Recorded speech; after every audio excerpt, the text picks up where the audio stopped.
Hyundai Australia is stepping up its game by introducing a 7-year warranty, aligning itself with its sibling brand, Kia. However, there are some important details to consider before celebrating this change. While the new 7-year warranty is certainly an attractive offer, it comes with specific conditions. The standard warranty for Hyundai vehicles will still be the existing 5-year unlimited kilometer coverage. The additional 2 years of warranty will only be available to those owners who adhere to the scheduled servicing within Hyundai's authorized network. This means that if you want the extended coverage, timely maintenance is key. This new warranty policy will take effect starting September 1st, 2025. However, it's crucial to note that any vehicles that are delivered and registered after June 1st, 2025, will qualify for the 7-year warranty. This is a significant change that could influence potential buyers' decisions.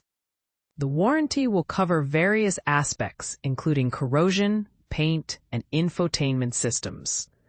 Additionally, for those vehicles equipped with high-voltage batteries, Hyundai will continue to provide an 8-year or 160,000-kilometer warranty, which is a reassuring feature for electric vehicle owners. One notable improvement in this new warranty is the inclusion of paint coverage, which previously was only guaranteed for 3 years or 100,000 kilometers. This enhancement reflects Hyundai's commitment to addressing customer concerns about vehicle aesthetics over time. However, it's important to highlight that this extended warranty applies only to privately registered vehicles.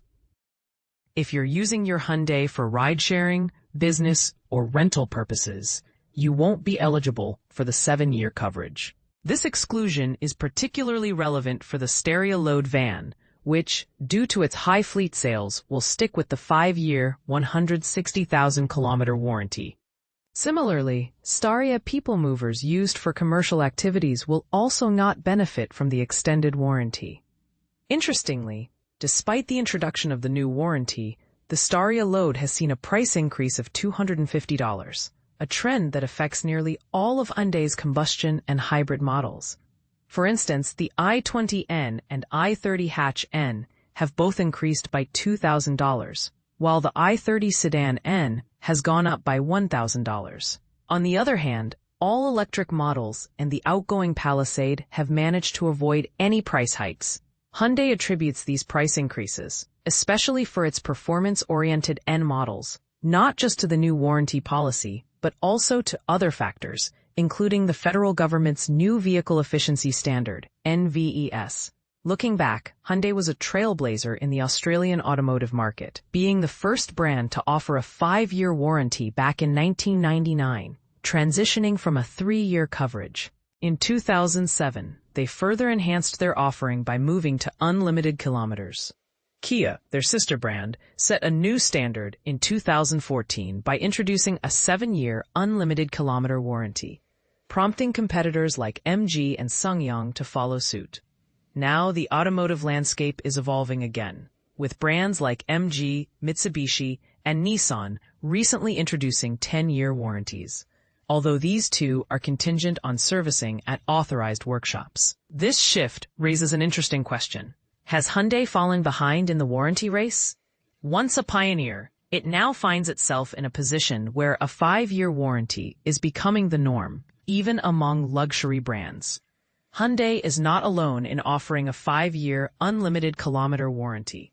Other mass-market brands such as Ford, Mazda, Subaru, Suzuki, Toyota, and Volkswagen have adopted similar policies. In contrast, in the United States, most major brands including Toyota, Ford, Chevrolet, and Nissan typically provide a standard 3-year, 36,000-mile warranty, along with a 5-year, 60,000-mile powertrain warranty.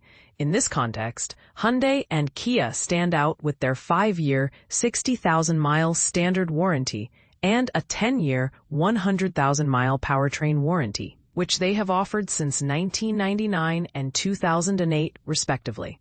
As the automotive industry continues to evolve, it will be fascinating to see how Hyundai's new warranty strategy plays out. Will it be enough to keep pace with competitors, or will it spark a broader conversation about warranty expectations in the market? What are your thoughts on Hyundai's new warranty policy? Do you think it's a step in the right direction? Or do you see it as a missed opportunity? Share your opinions in the comments.